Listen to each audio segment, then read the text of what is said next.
Salut à tous. Alors, je prends quelques minutes pour répondre à certaines interrogations en ce qui concerne donc le fait que les banques centrales vont utiliser ou pas XRP, vont utiliser ou pas le XRP Ledger et vont utiliser ou pas un autre XRP Ledger qui serait privé plutôt que public. Donc, je vais vous donner mon point de vue à ce sujet et ce que j'en pense, étant donné que je constate, et notamment dans mon groupe Telegram, où il y a pas mal d'échanges super intéressants, je constate qu'il y a quand même encore beaucoup de choses qui se mélangent, qui sont pas claires et qui amènent pas mal d'entropie et de doute. Alors, je vais essayer de clarifier ça maintenant. Donc, oui, effectivement, il y aurait un private ledger, un private XRP ledger qui existerait bel et bien et qui a été ou va être développé. A priori, c'est déjà en fonction. Ça reste des données difficiles à avoir étant donné que ça se passe vraiment en arrière-plan. Donc, s'il y a effectivement un ledger XRP privé pour les banques centrales, est-ce que ça veut dire que ça n'utilisera plus XRP du tout? Ça reste, je vous le dis franchement, je vous le dis sincèrement, ça reste un point d'interrogation, mais a priori, il n'y a pas de raison. Que ce soit un ledger privé ou un ledger public, a priori, les deux vont fonctionner avec XRP, qui gérera principalement les frais de transaction là-dessus.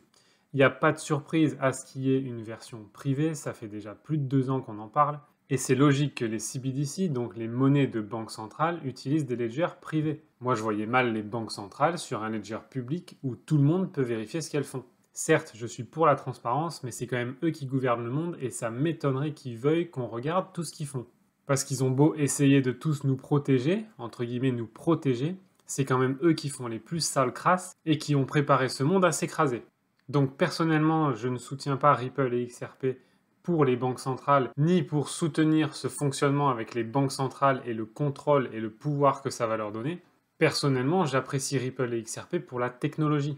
C'est une technologie qui, aujourd'hui, malgré ce qu'on peut en dire, est bien plus décentralisée qu'Ethereum, et on est en train de le voir dans le procès contre la SEC. Ethereum a été jusque-là bien plus corrompu et centralisé que ne l'a été XRP. Aujourd'hui, Ripple possède moins de 40% des validateurs. Ça veut dire aussi que Ripple ne détient pas le pouvoir sur XRP.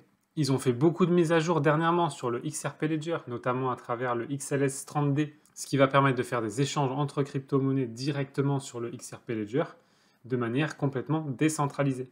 Mais pour en revenir à nos banques centrales, effectivement, il y aura un XRP Ledger privé destiné aux monnaies de banque centrale.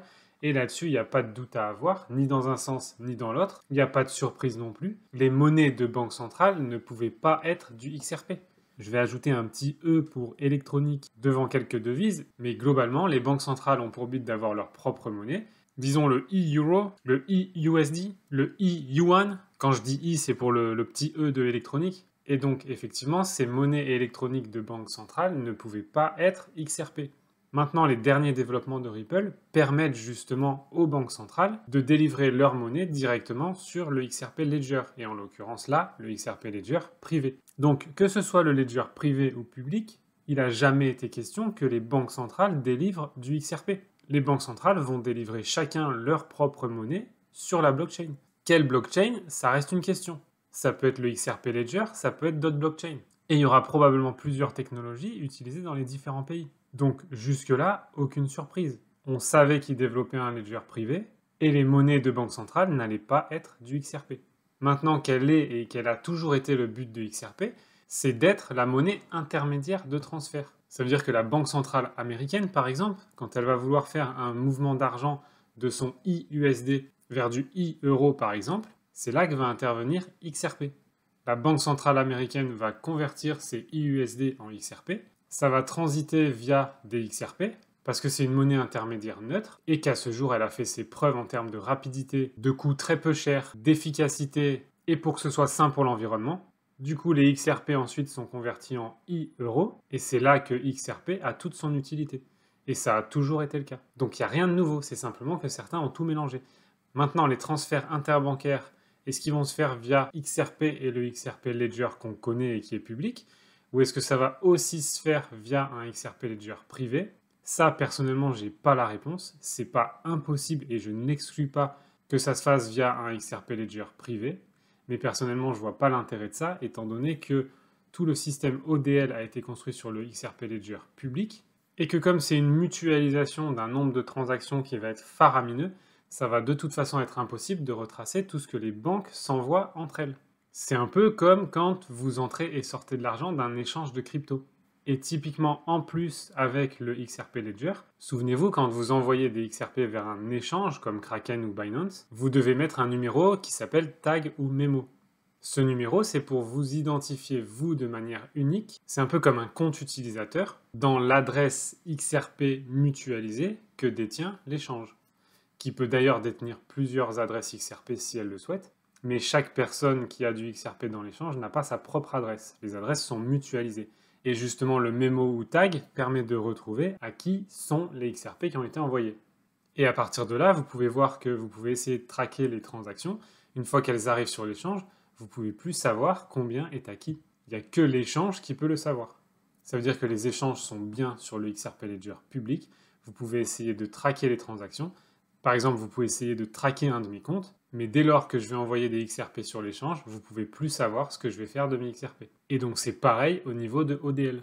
ODL, c'est donc le système de liquidité à la demande de Ripple, qui va fonctionner de toute façon de manière mutualisée, et qui fera de toute façon que les transactions et les quantités qui transitent dedans seront intraçables. Et là, on pourrait se dire, effectivement, c'est Ripple qui possède ODL, donc Ripple sera la seule à savoir tout ce qui se passe dans son ledger. Et là, selon moi, c'est mal connaître la blockchain, et c'est pour ça que je vous ai parlé du XLS30D juste avant. C'est que du fait qu'il y a des systèmes d'automatisation de marché, comme les smart contracts aussi, qui ont été insérés aussi dans le XRP Ledger récemment, et bien en fait, c'est la blockchain qui va gérer tout le système, et a priori, personne ne sera en mesure de retracer toutes les transactions. Donc que les banques centrales aient une monnaie construite sur un XRP Ledger privé, ça me paraît une évidence, il n'y a aucune surprise, et c'est même une excellente nouvelle si ça se passe sur le XRP Ledger. Ça voudra bien dire effectivement que les banques centrales utilisent le XRP Ledger, qu'il soit privé ou public, et qu'ils utilisent la technologie de Ripple. Ce private ledger aura certainement les coûts de ces transactions en XRP, le XRP qu'on connaît, parce qu'il n'y a pas de raison d'avoir un XRP privé pour faire ça. N'oubliez pas que le XRP Ledger et XRP, c'est deux choses complètement différentes. Le XRP Ledger, c'est la blockchain. Le XRP, c'est simplement la monnaie qui lui permet de fonctionner. C'est un peu comme si le XRP Ledger, c'est les rouages, et XRP, c'est l'huile qu'on met dedans pour que ça fonctionne bien.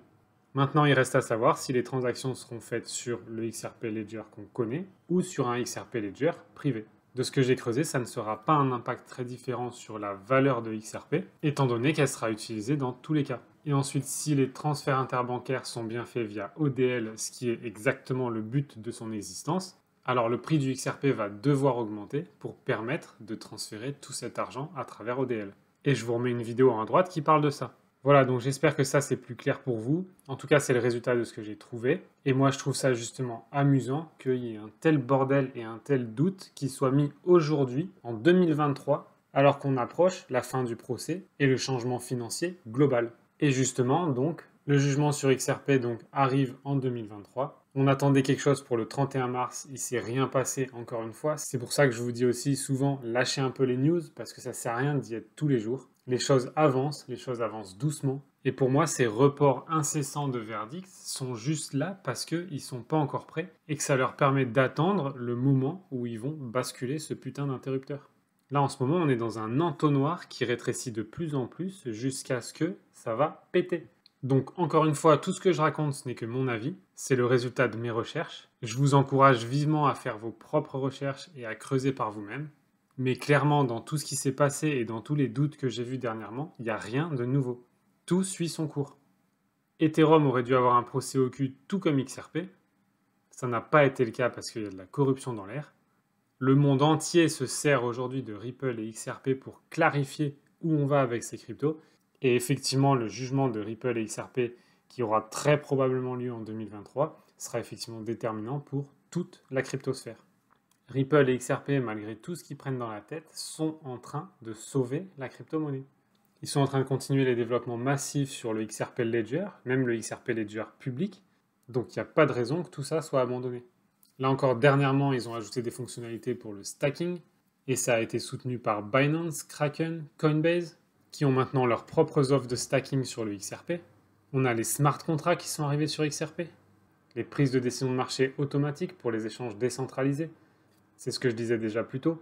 Donc il y a plein de développements qui vont vraiment dans le sens de l'utilisation massive de XRP. Et dans leur dernier développement aussi, ils ajoutent donc un pont interchaîne. Ça veut dire qu'une fois que ça se sera terminé, le XRPL aura la capacité d'échanger avec différentes blockchains. Ça va donc permettre l'interopérabilité entre les différents réseaux. Et ça pourrait effectivement entraîner une hausse massive et significative du prix, étant donné que Ripple et XRP vont pouvoir se brancher partout. L'interopérabilité, c'est déjà un point clé aujourd'hui et ça va devenir crucial dans les années à venir.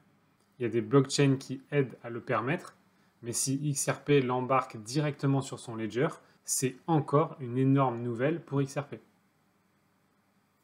Donc c'est en développement, il y a aussi des challenges ici, comme les frais qui pourraient augmenter, mais tout ça c'est en développement et on en saura plus d'ici peu. En tout cas, tout ne fait que converger vers une adoption massive de cette technologie.